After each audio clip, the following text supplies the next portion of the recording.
Hi there, Aries. Thank you for joining me for your weekly forecast for week commencing the 27th of July, a week which is much more exuberant, with the Sun and Mercury really starting to get a toehold. In your sister fire sign of Leo, this is a chance for you to show your enthusiasm and also the larger than life side of your nature. Your full personality can be turned to max and you can woo people wherever you go. However, a quarter moon which occurred last week suggests that you do need to just be conscious of the resources side of things. Also, Jupiter's in this location as well, but squares up with Saturn, which is in this sector of resources all through this week. If you are doing something that you think is very talented and you're demonstrating your flair, you're going to want to feel that you get rewarded for it.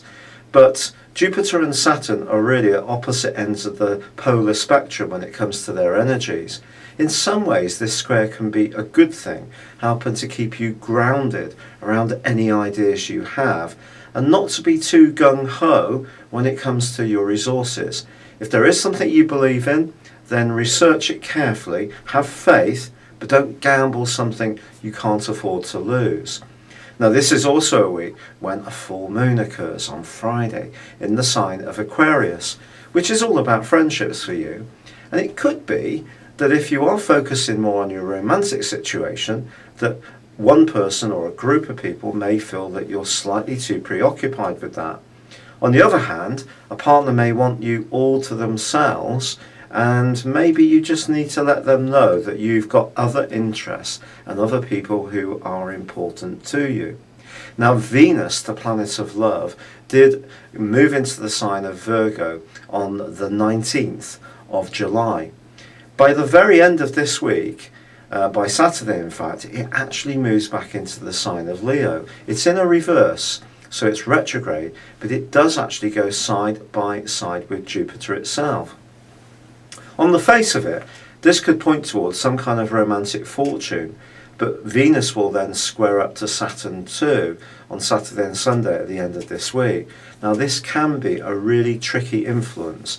So when it comes to relationships, however exuberant you're feeling this week, it's going to be vitally important that you don't take anyone for granted. However, Mercury does forge an absolutely sparkling angle to Uranus as this week comes to a close. So it wouldn't be a surprise if something happened completely unexpectedly, that's unplanned, that's rather random, that really gets your excitement bubbling away, despite the fact that Saturn is just being very cautionary in its energy on the edge of the heavens when it comes to close involvements or anything to do with long-term finances and risk-taking. It's been a real pleasure being with you. Thank you for joining me. Good luck and goodbye for now.